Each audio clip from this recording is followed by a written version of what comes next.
now. All right, this is the June 18th meeting of the Flood and Erosion Control Board. We're just going to go around and say who is here. This is Becky Bunnell, Chair. Yes, Don Lamberti, Vice Chair.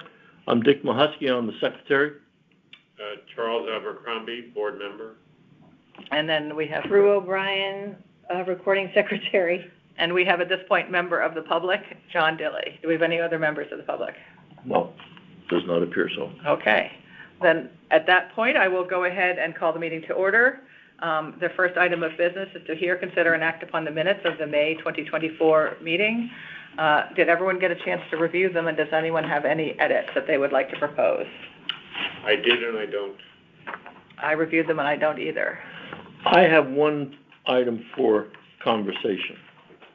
Okay, I have a copy so I can share some.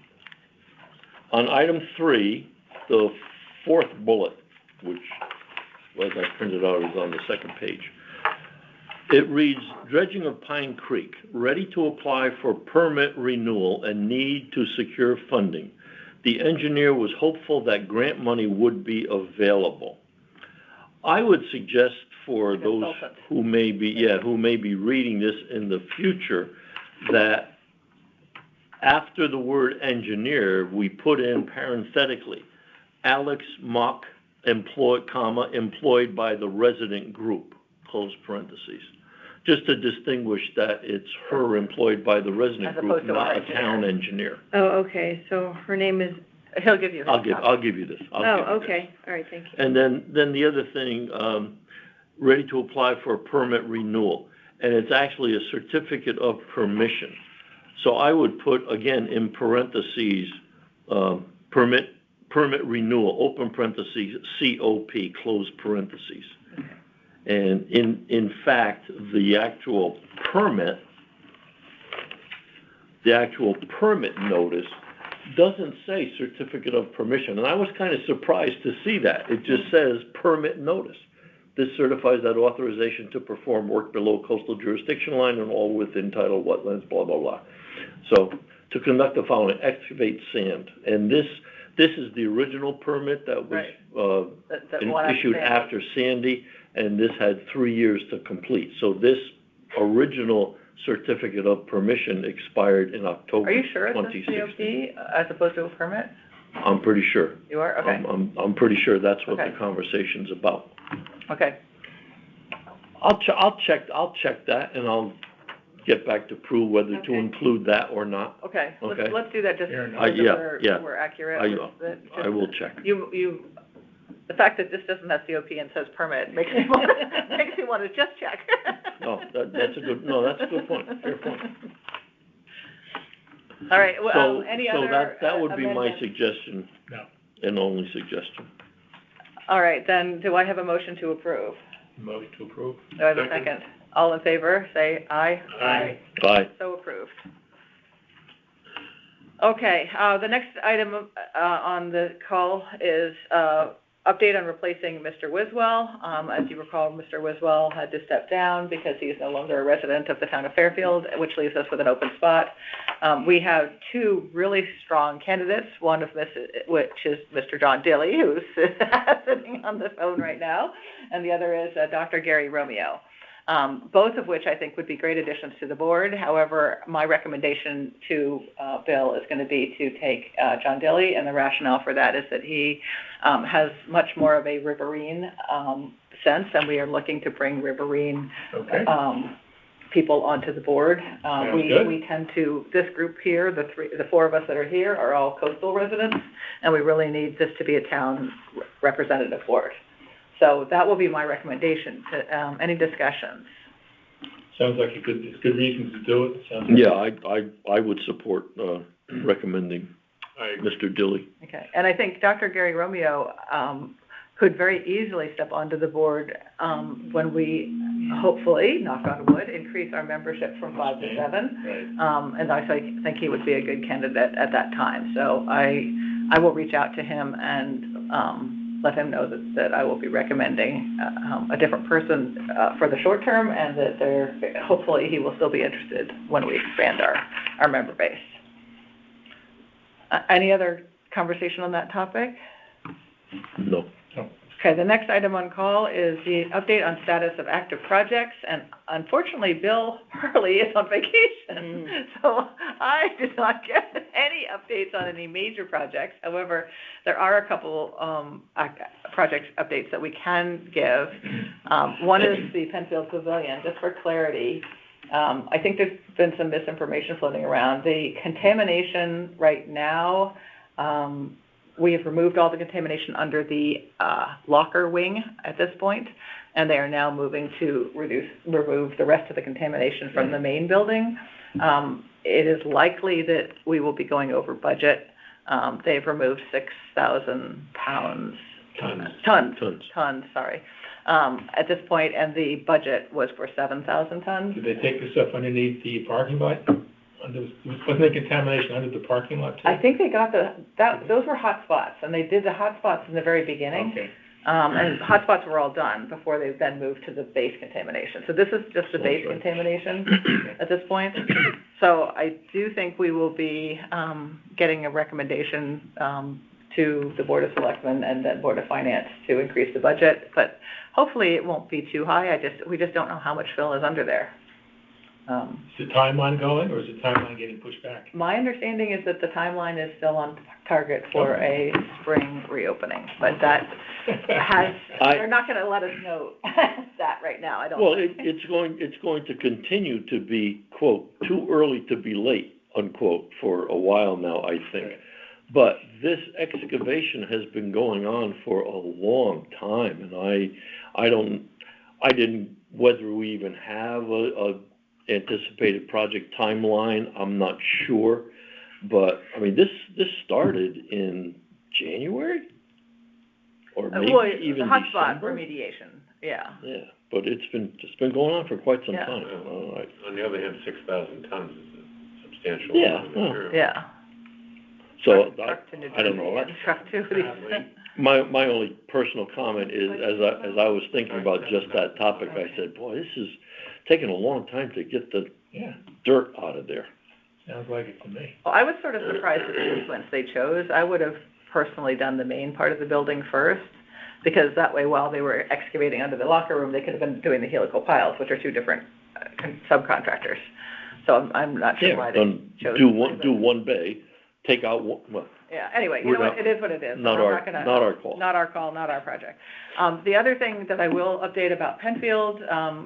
In a prior meeting with Bill Gerber, we had talked about possible remediation or resilience options in the event that this is an active hurricane season that is coming up.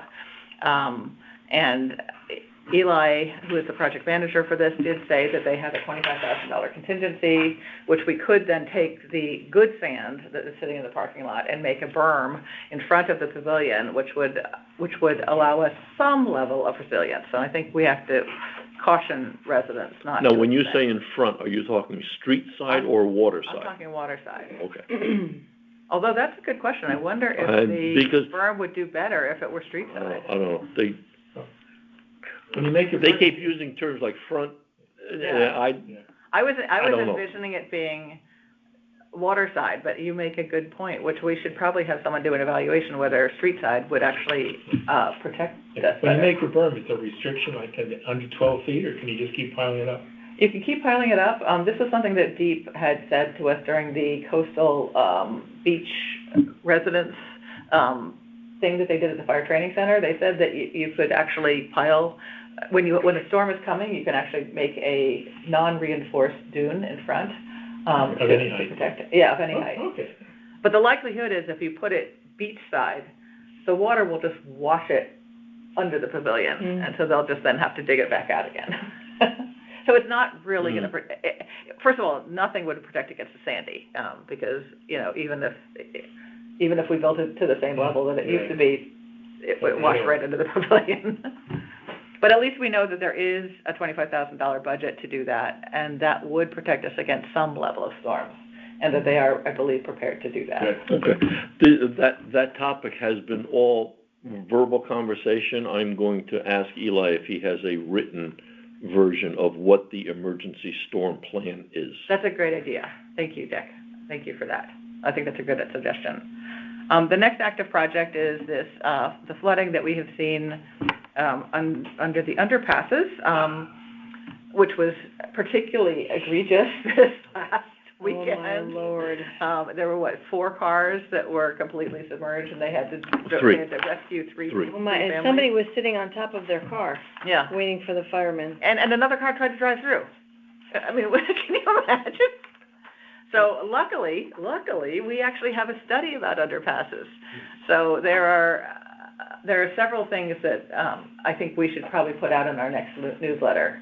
One is, I think we should say that we have done this study about the underpasses to show that the town It is located has been in our active. files and documents So it- section as of this morning. And that the most immediate, Chief McCarthy's recommendation is at minimum, we should do one of those gates with bells and whistles that goes up and down and doesn't let cars through, which was $1.4 million per underpass, which would include both sides of the it'd be both sides. But that's a lot of money. But the other option are to dig under the underpasses, widen the piping, widen the catch basin area, do all sorts of permeable pavement and other things to try to mitigate the amount of water that goes down. All of those options were anywhere from $16 million to $25 million. So for $1.4 million per underpass, I think we might be getting a deal. It only sounds like a deal relatively. It's still a lot of money for a couple of arms. Becky, could you put flashing lights? It would have flashing Oh, yeah, it'd have all No, no that. gates, just flashing lights. No, this one had a gate. Like a railroad thing. Yeah, that'd It's be like cheaper. Yeah, let me just chime in on that, because I had sent More expensive. I had Well, sent they'll drive through to it. Chief McCarthy. Chief McCarthy, it looks like 3 vehicles were lost at the underpasses during Friday's heavy rains. From the news articles, it is unclear what the extent and duration of the underpass flooding was. I'm interested in those details as an FECB member in light of the recently completed study of these problem areas. I attach a full copy of that report for your reference. Can you share whatever incident reports that were generated with me so I can brief our board at our meeting tomorrow? Specifically, 1, were all 4 locations flooded? North Pine Creek, Mill Plain, Round Hill, and North Benson. 2, which locations required, quote, rescue, unquote, from or recovery of inundated vehicles? From the pictures, it looks like 2 at Round Hill and 1 at North Benson. Question 3, what time were barricades put in place and what time were they removed? I want to overlay the flooded time on the tide chart to see if it might suggest influence by a high tide, which could reduce the flow capacity of the storm drainage system, or simply a really severe rain rate. An associated question to you as you don your incident command boss hat is the topic of improved signage at the 4 locations on it. Is the topic of improved signage at the 4 locations on your team's radar? It seems to me that for quite a few dollars less than the 23 to 28 million over underpasses, which are solutions cited in the report, we could purchase 8 sets of large, clear signage that told drivers and pedestrians: A, do not cross when flooded. B, turn around, don't drown. C, a graphic display of water depth mid-underpass. Such signage would give the folks immediate pause until the police, fire, DPW arrived to place barriers. So he replied to me.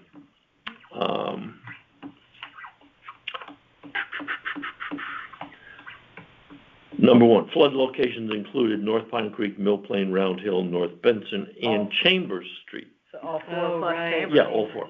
Rescues were at Chambers Street, 1 family, Mill Plain Road, 1 car, and Round Hill, 2 cars. Reports from fire department responders were that barricades were not erected. Bonus question. In my opinion, signage is not a deterrent. At the Round Hill Road location, a motorist was sitting on top of her car when another motorist attempted to drive through that flooded location and became a victim as well. I recommend full-width road closure arms, barriers, and warning light systems similar to a railroad-grade crossing barrier and warning system. So I told him, thanks, Chief. Interesting about Chambers Street. I expect that was just flooding of a low-lying spot, as we seem to have had all around town. Then to the rest of the people who are copied on this, which is the John Marsilio, Public Works Director, Bill Hurley, and I had, You get I Fairfield thought I had Road Marsilio on here too. The other day. No. I wasn't here, but I asked Fairfield was people, very bad. really, was Penfield really bad? Yeah. Did you get any pictures by any chance? You know, no. I've been trying to start collecting pictures, so if we could all start taking pictures when we see flooding. Yeah. I asked, Cause we got it my quite a beach- bit, but this was the worst in a while. I asked my beach residents if there was a lot of flooding, so I figured the tide wasn't terrible, because we didn't get a It's lot. just volume of water, I think, you know, it overwhelmed the storm drain. Yeah. So I replied to him today, thanks, chief, and then to all, does anybody have any idea of the times and duration of the underpass flooding? And then, is it not part of some plan to place the sawhorse barriers across the roadways when the underpass flood? Because it seems to me that there are sawhorses, like, positioned there. Does no one have that on their plan of the day? I think we should actually write a recommendation letter to John Marsilio, copying Bill Gerber, saying that, you know, in the future, when there is a high potential of underpass flooding, we would like to have DPW have it on their list from a hazard mitigation standpoint to immediately place barriers on the off chance that we will get a similar flooding as we saw. And if it doesn't turn out, then we would have placed barriers for nothing. But if it does turn out, we will save certainly cars and hopefully... We will save the second car, which... Well, we should save all the cars. Good luck. So in my reply, I said, my thought about the bonus question, I have no words. I mean, how could someone do that? Why would they drive when they see a person sitting on top of their car? I have no words. Very smart. So can I get a volunteer to write a recommendation to DPW? I will write that recommendation letter to DPW with a copy to the chief and Gerber? That's who I would do, but what do you guys think? Well, who's Well, I think DPW I don't should be think, the wait. one to put it up. responsible for the barrier? I mean, is the... Yeah, I don't think we should decide who among fire, police, DPW. If it's in the middle of the night, the fire department is always first responders.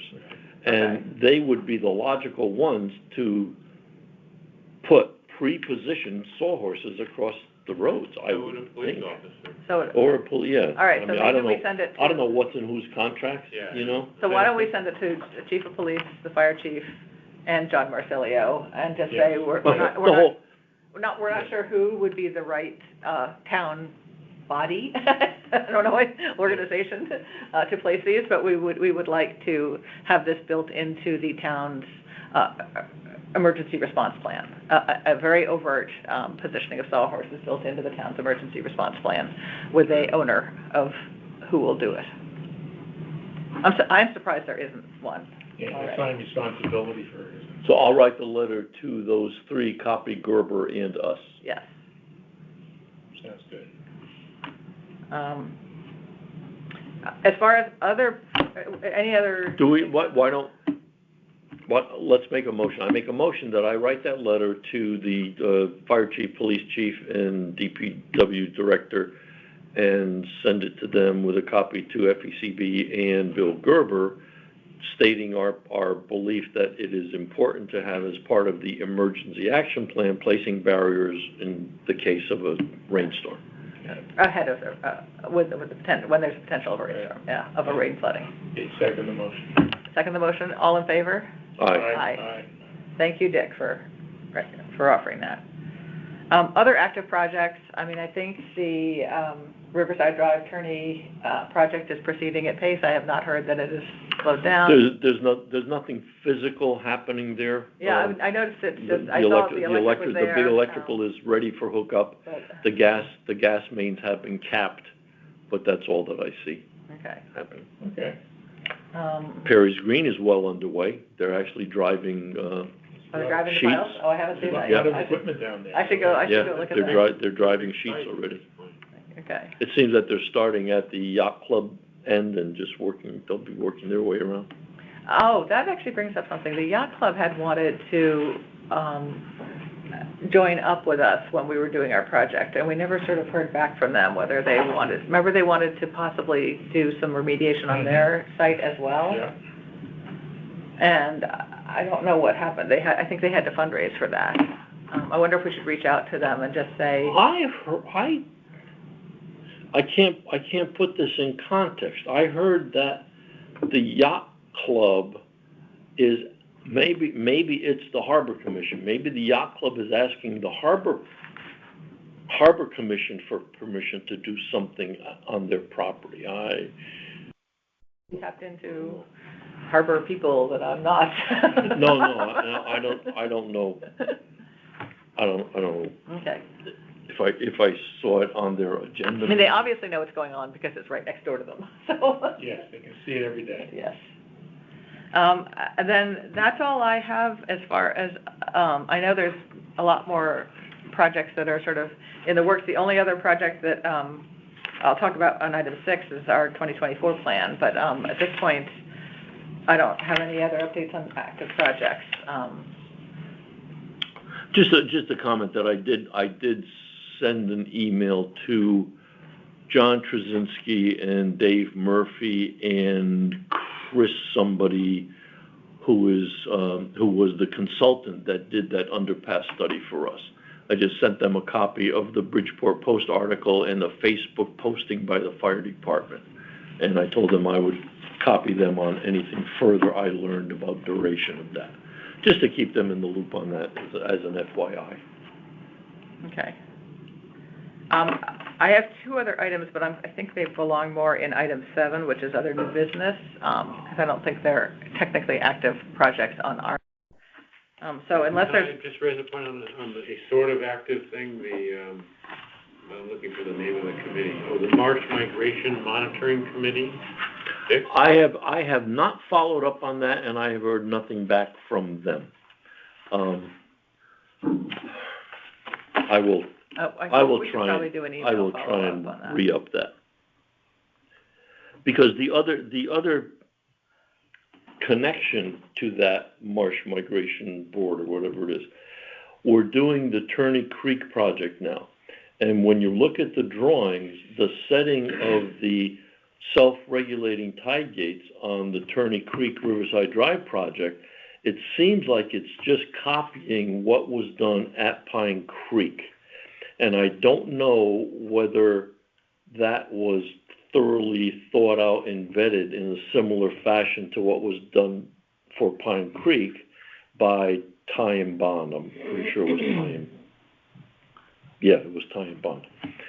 So I was going to educate myself a little more on that, maybe talk to Jonathan Richer and see whether there is any background there. But Dick, for clarity for me, my understanding is that the Pine Creek tide gates were set at a certain height, and for a long time, you didn't get the water incursion into the College Place apartments, and then suddenly we did.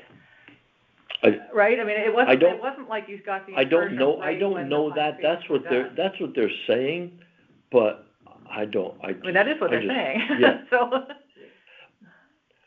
Like they don't have photographs of high tide 6 months ago and high tide today. And they said they had, the water didn't come anywhere near where it is now. So I'm thinking somehow something changed versus when the tide gates were originally set at a level. I just wonder if they need to be calibrated.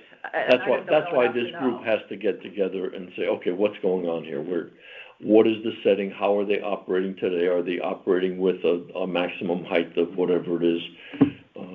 1.8 feet. 4.8 feet. And I think that's the. I don't know. I have to look back. I don't have those numbers in my head. And then the other thing is that we're on the cusp of getting the RFP issued for the tide gates on Old Dam Road at the ball field. And that's the railroad bridge one. Yeah, the railroad bridge. Yeah. I don't want to say railroad bridge because it gets confused with the railroad underpass downtown. So. Yeah. And that too, supposedly it's almost ready to go out. Mega has sent a copy of that plan to Planning and Zoning because they have to do a coastal area management plan? CAM permit, coastal area management permit, and that starts with Plan and Zoning. So I don't know when that's going to be on their radar, whether, and I asked Bill to send me a copy of the plans, and I have not heard back from him. He went on vacation, so. Okay. But the whole thing is that Pine Creek Tide Gates had some rationale as to where they set it, based on actual experience during a heavy rainstorm type of thing. And these other two, I don't know if it's like, okay, use the same level with some rationale for that, or whether some entity needs to do some type of hydraulic study to see what the righteous number is to set those at. So I will follow up on that. Okey doke. Any other updates on active projects? Okay, the item number 4 is update on Penfield Resiliency Project. I think we already discussed that. I don't have any further updates, unless anyone else does. Nope. Yep. Okay.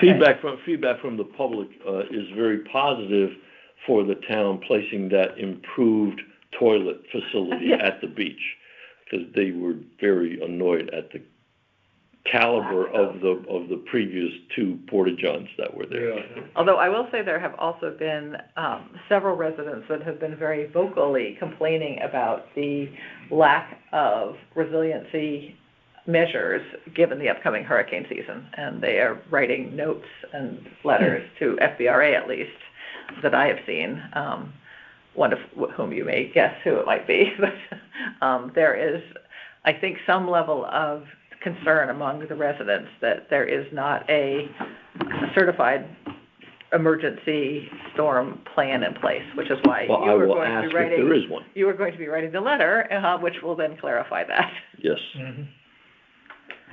Okay, the item number 5 on the agenda is update on our board's request to the BOS and RTM for a resolution to modify our board's powers and duty details by means of a new ordinance.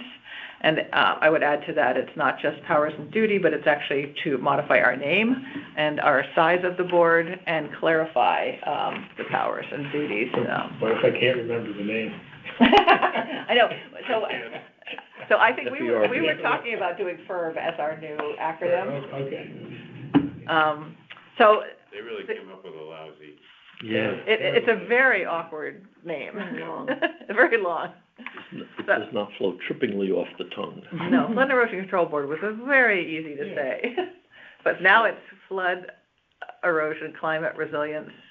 No, wait, Flood Flood control, climate resilience, and Erosion. and erosion control. I think it's Flood Prevention. Climate Resilience, and Erosion Control. I gotta look it up. FPCR. So, Chuck, I'm gonna turn this one over to you, since you're our lead on this. What is our update on the board's request to the BOS and the RTM? Well, the good news is that the Board of Selectmen meeting last Thursday, the resolution was unanimously approved, which means that the Board of Selectmen has now officially requested of the RTM the ordinance that we have made a draft of. And it is now before the RTM, and on the 24th, there will be a regular RTM meeting where it is on the agenda. Becky will be there to present if need be, and the hope is that it'll move forward. My thought is that it may get sent to like the administrative and legislative committees To write the ordinance, to either write it or approve it. pass muster on it, Yeah. which will create some measure of delay, but it should only be a month or so to do that. Are we asking the RTM to approve a resolution in the 24th meeting, and then? We're asking them to approve the ordinance. The ordinance as you wrote it? As I wrote it, and if they, that's my view, and if, Okay. and based upon the resolution, which is a mirror image of The the Board of actual Selectmen. ordinance. The Board of Selectmen resolution is a mirror image, because that's how it was drafted, of the suggested ordinance. If they have other, language or other formats that they want to use, then they can go ahead and do it. But I think our position should be that this is our draft ordinance. It covers all of the points. It covers what the resolution is asking for. You can enact the ordinance as it is. Correct me if I'm wrong, but their agenda that's already posted Has the has resolution. that as item 18 or Right. something. Yeah. But it has their RTM resolution exactly as you proposed it. I think it only has the resolution But it on does not have any ordinance language in there. It's in the back, the ordinance language is in the backup, but I believe the agenda item is the resolution. That's right, because the backup contains your whole letter. And with With the including the ordinance. yeah, with the appendices and So so. I actually think they are just approving a resolution in their 24th meeting that they will write an ordinance. And that would be, as you say, in the next meeting. But that was the way I read it. What I'm hesitating about is, just looking at the section.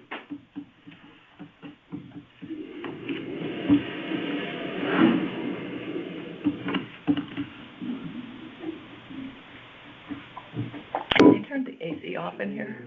Section 2584, which is what is Timer, I think. sort of the beginning of the driving force here. And I don't have a copy of the agenda for the I might have RTM, but it just talks about a vote of its legislative body, meaning the RTM, to adopt the provisions of this section and subsequent sections. And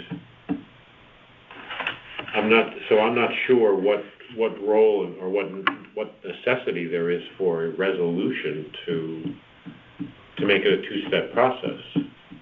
I mean, if there's an ordinance that's been proposed and they want to fine-tune it, they can send it to a committee. Okay, Let me on go. their agenda, You have the agenda? yeah, item number 16. And it is resolved pursuant to Fairfield Charter, section 6.1G1, the Board of Selectmen proposes to the RTM that the RTM enact an ordinance that alters the organization of the existing flood and erosion control board, blah, blah, blah, blah, blah. And that's the Board of Selectmen resolution. Yes. Well, no, I believe this is exactly the language that you proposed for the RTM resolution. You actually had a resolution for both, for the board. I had a warning to the RTM. And I think the warning is what they've written here. Well, Yes. it's basically, It's exactly it's the same, right. It's the same as the Board of Selectmen. Well, no, it's similar. Resolved pursuant to Fairfield Charter section blah. The Board of Selectmen proposes to the RTM that the RTM enact an ordinance that alters the organization of existing flood and erosion control boards.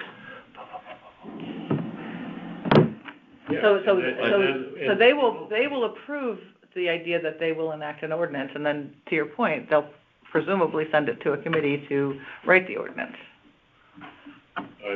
I guess they will, but what I'm saying is I don't know that they need a resolution. I mean, for example. So let me reach out to Liz and just say, is the intent to approve the actual ordinance in this meeting, or would that be a separate meeting? Because the resolution of the Board of Selectmen is as Dick was just reading.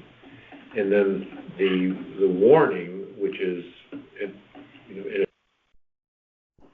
to residents, is to consider and act upon the following resolution by the Board of Selectmen. And it basically repeats the Board of Selectmen resolution. And they did not choose to write that into their agenda. They wrote the Board of Selectmen resolution into their agenda. Right. So we're saying the same thing. The warning asks them to consider and act upon the following resolution by the Board of Selectmen. An act upon. And the act upon means to enact an ordinance. So if they want to have a resolution to, prepare the ordinance, I suppose there's nothing wrong with that. But I don't know what you need a resolution for. It's simply, are we going to enact this ordinance or modify it in some way, or are we not? Yeah, Would normally this is poor language. would normally the ordinance be listed on their agenda then for them to approve, or would people expect to go find the ordinance in the backup? It would be in the backup. That would be the normal way? Yeah, I think so. I mean, I've Okay, so I'm gonna be presenting this. Why don't I say, what we're asking today is for you to approve the ordinance that is in your backup. right. And see what they tell me. And they said, no, we're not approving approving the ordinance, we're gonna send the ordinance Well, to maybe committee. the better thing would be to check with Liz first. and I will see check with what Liz, this is just to make sure. Because there may be some procedural step that they want to take. Okay, that'll be an action item for me. But anyway, the good news is that it did pass the Board of Selectmen, Yeah. and, it also, I was in a RTM pre-meeting, last night, and, spoke to this, and it seemed to be received positively by at least the pre-meeting Democrat committee group. So, I think we will hopefully not have a long discussion in the meeting on June 24th, although, knock on wood. Oh, well, that's the RTO, I was gonna say, if it's Board of Finance, forget it. No, that's the RTM, yeah. All right, any other comments or questions on the proposed ordinance? What this will do for us, just to be clear, is our name will officially change. We will have the option to have between 5 and 7, up to 7 members of the Flood and Erosion Control Board, and up to 3 alternates. They will obviously have to be balanced by party. And then there will be a clarity, which the current charter is a little ambiguous. There'll be a clarity on the duties that will be items 25-84, inclusive of 25-85 to 25-94 of the updated state statutes. Sounds good. Like, what? Don't worry about it. I'll give you those numbers. So that's what we're asking for. 2584 to 2594. Okay. Yeah. All right, I'm gonna move on to item 6, which is, master flood mitigation and resilience, and erosion plan. First of all, let's just step back and make sure we are all using the same name for this. I've been using 2024 Master Flood Erosion and Resilience Plan, but you've got flood mitigation. I'm happy to change it to that, but we should just be using the same language. I agree. I'm unclear in my recollection of where I got those words from. I'm gonna basically confirm, and I will send out to everyone what the actual title is on the draft of the RFP. Because I think on the draft RFP, we do have some language. Very reasonable. We should just all start using that same language, which I didn't bring the draft RFP with me. But I can give an update on this. So where we stand today is... But just to add one quick thing on it, the statute doesn't give it a name, so The statute doesn't give what a name? the report. Oh, this is not not the biannual necessarily to do the biannual report. This is not the biannual report. Oh, I'm sorry. I thought- Because the biannual report is something about, It's what is your what are your classification of rich people, poor people, indigent people? and also what is your total list of projects and the total dollars that you are overseeing? Right. It's actually not a long report. Correct. And it does ask for economic justice communities within your area. 2024 Master Flood Flood Prevention, Prevention, Climate Resilience, Climate Resilience and and Erosion Control Plan for the town of Fairfield. Okay. Have to remember that. Flood plus my name. prevention, climate resilience, and erosion control plan. I can't remember all these things. For the town of Fairfield? Yes. So, where we stand right now is that we have gotten all of the feedback, back from David Murphy, who had been given an assignment to do multiple pieces of the plan. You've all seen the updated plan. I sent it again to, Bill Hurley, because I didn't hear any comments back from him, and I just said, I just want to confirm, do you have any additional comments? And he said he does have a few small edits, but he's on vacation. So I did not get them before he left. So I will follow up when he leaves, or when he's back. But I would like to get this as a final plan, because Bill Gerber is very interested in finalizing this RFP and getting it out.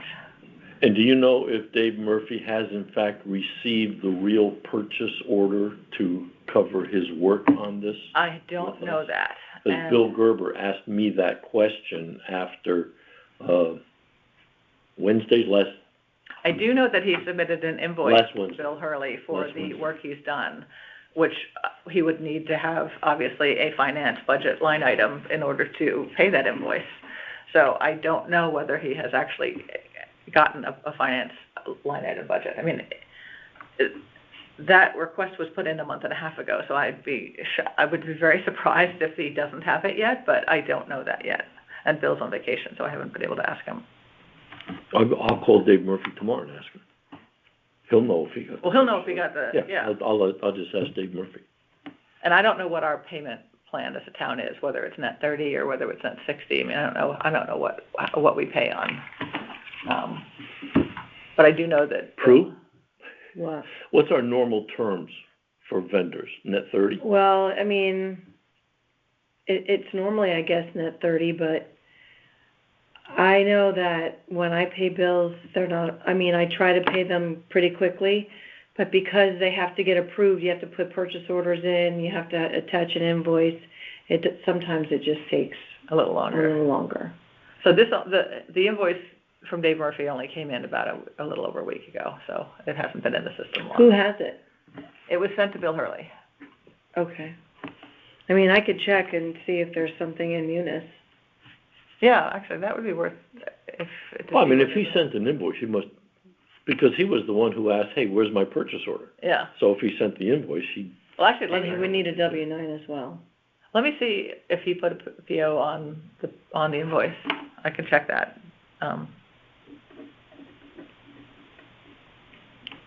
Don't look in purchasing records. We'll find out. Well, it would be Munis. It's not really a purchasing record. It's just like the accounting system. You know, when Bill Hurley's back, I'm sure this will be. Yeah, this is not. He won't have a pile of things on his desk. He'll be able to get to this right away. Poor Bill. Oh my gosh. The one really big outstanding thing, which I am very nervous about, is that I just looked at the capital plan that was part of the backup for the RTM, and they are still showing some weird notation of flood mitigation plan of $100,000 in 2026, fiscal 2026. That's not the budget for this. We need $400,000 to $500,000. So I have not seen a capital plan appropriation that has the budget for this yet, and I keep asking Bill Gerber, are you going to fund I rephrase that. I keep asking him, has he decided where he's going to fund this, and I keep making the recommendation that this should be funded from the ARPA funds. There's $1.6 million of unallocated ARPA funds. We had originally had a $400,000 project called the High Intensity Wave that we released those funds, in my understanding, in order to pay for this. However, those funds just got released and put into a pool, and it never got put against this. So I am reminding Bill that this is something that I had thought we had a verbal agreement on, and that I want to just confirm that there is a funding source for this, because I keep reminding him that I don't think you can send an RFP out without a funding source, and he doesn't think that's correct. He thinks you can send the RFP out. So that has been my conversation with him. I know he's a big supporter of this. You know that? I know he's a big supporter of this. He said to me he will find the money, so I believe that he will. I trust that, and I just would like to have that confirmed, and I want to make sure it happens and that we can start it in 2024. So I have good faith in this, but I would just like to see some hard documents on a finance plan. Make me feel a little better. Okay. The only other thing on this is that there is an outstanding sort of small secondary project that is going to be a small part of this that David Murphy had said that he might be able to do, his firm might be able to do, which is going back to the intern who had looked at giving us a financial calculation of the at-risk properties in the floodplain that had not been elevated. We had a guy named Chris, I'm blanking on his last name, Dowd, who had done about 3/4 of the analysis, and then the end of his internship happened, and he never finished it. Goodbye. That's the problem with free interns. But he was a graduate student intern, and he never finished it. So we don't really have a final tabulation of the at-risk houses in the floodplain. And Dave Murphy said that he could have some of his staff finish that fairly inexpensively. So I'm tempted, I want to wait till Bill Hurley's back, but we do have a $25,000 sum that David Murphy is doing projects against for this flood prevention, climate resilience, and flood erosion control plan. And I think that might be a good use of some of the $25,000 is to have his team complete that, because that will be a core part of this, is to know what our valuation of at-risk housing is, just so we know as a town. That's all I have on that item. So are there any other questions on that before we move to item 7? So item 7 is to hear, consider, and act upon other business as it may properly come before the board. I have 2 things that I'd like to put on the table for that. One is that I am in the process of writing a letter from Flood and Erosion Control Board on our response to the POCD. I have 3 areas that I find fairly concerning that were not addressed in the last letter that we wrote on the POCD. One is obviously the individual risk versus collective risk breakout, which doesn't make any financial sense to me. I have enumerated the multiple collective risks that are in the floodplain to show that there are multiple collective risk projects that, it's not just individual homeowners that would be bearing the brunt of this. So that's one area of concern. The second area of concern is they don't mention at all the fact that we're doing a 2024 master flood mitigation, climate resilience, and erosion control project. That's a big deal that we're doing this plan, because it's basically designed to allow us to have a town-wide look at all of our flooding and to propose mitigation efforts against each part of the area that floods. And if that's not even mentioned in a plan of conservation and development, that's a 10-year plan, that means that we're not going to be eligible for grants, and that really should be mentioned.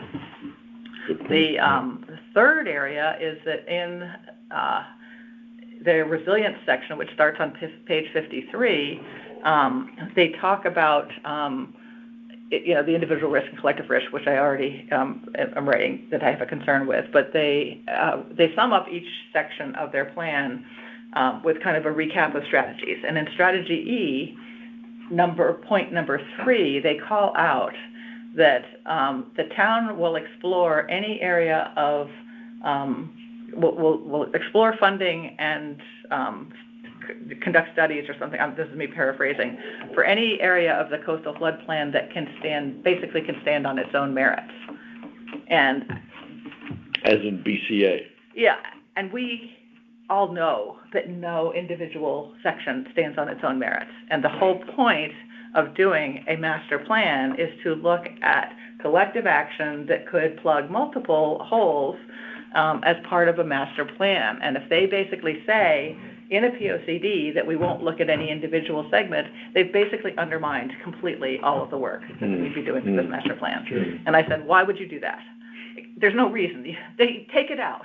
Take out that stand on its own merit. Just take out those 7 words and just leave it as we will look at individual sections. But don't constrain the work of this plan, because the whole point of this is to look at creative options. So let's hope that they listen to that and take it out. But I feel very strongly that those would seriously constrain all the work we would be doing on this plan. So that letter will be going around to the Flood and Erosion Control Board probably within a couple days.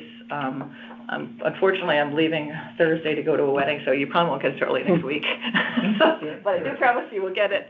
I would ask that you take a couple days to read it and try to get back to me by the end of next week, if you would. Did you get any sense from Emmeline when this might really come before plan and zoning? Because they have it on their agendas all the time, and it gets to be 11 o'clock and they haven't talked about it yet, so they don't get to it. I don't know when, and I asked Emmeline if there was going to be another public meeting, and I didn't get any response. One of the conversations or comments that they had was, gee, maybe we should have a special meeting just for POCD, because we never seem to get to it, or words to that effect. And they didn't make any I haven't seen that, Judgment. and I think I'm get meeting notices from planning and zoning, but I might not. Let me make sure I'm getting any special call meetings. No, they have not called a special meeting to my awareness. Somebody mentioned that, gee, we never seem to get to it, so maybe we should just call a special meeting. But they did not vote on having a special meeting or anything. Okay. The meeting I was listening to for that. Okay. The other item I'd want to bring up is I'd like all of you, if you could, to go onto the MetroCog website and read their hazard mitigation plan. As you know, Fairfield does not do hazard mitigation plans as a town anymore. We do it as a regional plan, so we roll up with 5 other towns as part of the MetroCog area. They have asked for comments, and the comments are due by June 26th. So we have not too much time. I will tell you, I'm probably halfway through it, so I can't give you my sense of it, but I will say that it was really interesting for me to look at what the other towns are doing. For example, Bridgeport has a very active project looking at bioswales, which, as you know, is a pet peeve of mine, that we are not actively looking at bioswales for the town of Fairfield. And we will be doing it as part of the 2024 plan, but it's interesting that they actually have a group. They're working with Save the Sound, I believe it was, and they're actively looking at bioswales as a way of mitigating floodwaters. I think I've all mentioned to you, New Haven has 286 bioswales. So that document on MetroCog, is that a draft hazard mitigation update plan? I think it's the final draft. So they're taking, this is due in August 24th, I think, is when the final plan is due. So I think there will be a meeting that's been scheduled for the public library. I want to say, God, I'm going to get it wrong. July 13th, maybe? Don't get me, I'm not sure if that's it, but there is a Fairfield meeting in the library at 6 o'clock, and I want to say it's definitely sometime in July, where we will get a chance to give verbal comments. But I do think we should provide written comments by the 6/28, which is what they've recommended. That's the only other new business that I'd ask the board to look at. Anyone else have new business? Yeah, I have one. The Pine Creek Association had a meeting last night. First one in 6 years. Really? I have no idea. I didn't know it existed, but anyhow, they had $8,000 in their checking account when I left the presidency, like 6-7 years ago, whatever. And he claims he's raised $5,000. So he has $13,000 to play with. They've been paying, what's her name, from Greenwich there? Alex Mock. Yeah, I assume some of the money went to her. And they had some borings done in the creek. It came out, everything looks like it's contamination-free. And Bill Hurley apparently did some supplemental borings also. So he claims to verify that everything is fine. And so they're trying to apply to get permission.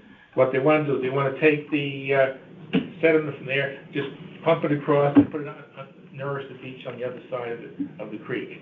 And that was approved by DEEP? No, nothing's been approved yet, as far as I know. My understanding is it's been verbally approved by DEEP. That's what I was told. He did not say that. He just said the plan was to pump it over there. Okay. I'm pretty sure I know that has been their plan. No, as opposed to trucking it to Penfield. Right. They got some assurance from DEEP that would be acceptable. Really? I don't know if it's a written assurance or a verbal, but they did get some assurance. So now he says that they need $600,000. So they're gonna go try to get some kind of grant from somewhere to do it. And that's where it stands right now. Okay, and did they mention how far up Pine Creek they would actually be able to dredge? He goes too far. He goes too far up. You're getting near the hazardous. Well, you don't want to go up to the You don't know. to He the goes pond. too far. You know? I think they're afraid to go up too far. Yeah. Would be my guess. Well, they didn't even get as far as they were allowed to go out post Sandy. They ran out of money. Right. Or they were authorized to dredge a certain amount of tonnage, and they got that tonnage way earlier than they thought, so they didn't get a chance to dredge very far. Right. So right now they're just planning with. Sounds like they have hopes for it. I'm shocked, but that's. Yeah. No, Alex has been saying all along she thinks we can get grants for this. Yeah. So great. I was always told since it was not a navigable waterway, it was not eligible for federal grants, but maybe there's state grants. That's what I thought too. But, great, I hope they get it, that would be great. Any other items, any other new business items? Not for me. Hearing none, can I hear a motion to adjourn? I'll make a motion to adjourn. Okay, second. Okay, so moved, we are now adjourned, the Flood and Erosion Control Board meeting of June 18th is adjourned. Thank you all for attending. Thank you. At 7:57. Mr. Dilly? John, are you still wait, on? Mr. Dilly, do you have anything to, say, ask? No, not at all, Dick. I learned a lot. The POCD thing is really important. We're doing the same thing at Mill River. I got to spend some time on that. And, if things do progress here, I'd love to spend some time with each of you to kind of get spun up on the issues so that I can help, have as immediate impact as I can. So I appreciate the time. Yeah, you might want to look at the MetroCog hazard mitigation plan. I'm not sure if there's a Mill River application on that, but I'll read that with an eye towards Mill River, and I'll let you know if I do see anything that would be a flag for you. Yeah. I also saw TPZ had the Porsche dealership on the docket again. I saw Alexis publish that, so that's also something we're monitoring because it's right there on the Mill River. Any impact? Would that be a negative impact? I don't know. Oil from the service. Yeah, it'd be runoff. Yeah, that's true. And depending on what they build, you have to also worry about, the bulkheads and things like that. So it also could be harbor. So there's a couple. It could be multiple boards that are interested in that. Okay. Do you want to talk at all about any other project that the town might be thinking about in terms of a new property they might be exploring, or is that too early to talk about? I'm happy to talk about it if you want. I mean, I can just say it's in the public record. It's there's an article out, and I've been working with the First Selectman's office around a project on a property on Sturgis Road. Some of you may be aware of it, and the homeowner is looking to sell it. So we're in the process of the town is in the process of investigating the opportunity to purchase it. So they're doing some home inspections and going through all the gates at the different boards in town, whether it's the Board of Finance, Selectmen. So we're very hopeful that happens because we think that there's an opportunity to do a lot of education there. Becky's been, really come up with some really neat ideas about ways to educate the citizenry about flood control through bioswales and things like that. So if we can build that at that site as an example site and teach people how to do it, I think that only helps, I don't know. I'm not sure I got the whole new name to roll off my tongue yet, Dick. I'm going to go with Flood and Erosion Control Board. But Me too. the number of letters, at first I thought it spelled fickle. I was worried that it spelled fickle. Anyway, I think that there's a lot of opportunity there. The First Selectman's office is very motivated to do it. I think the funding is there. We have some boards to get through. But if it comes to pass, I think it'll be a really interesting place around conservationism and some other things in Fairfield. So fingers crossed. And if you see, an opportunity, or you know anybody on RTM or Board of Finance, please weigh in and encourage them to support it. Okay, good. Thank you for that. Yeah, all right. Thank you. Thank you all. Thank you. Take care, everybody. Have a good night. Thanks, Sean. Good night.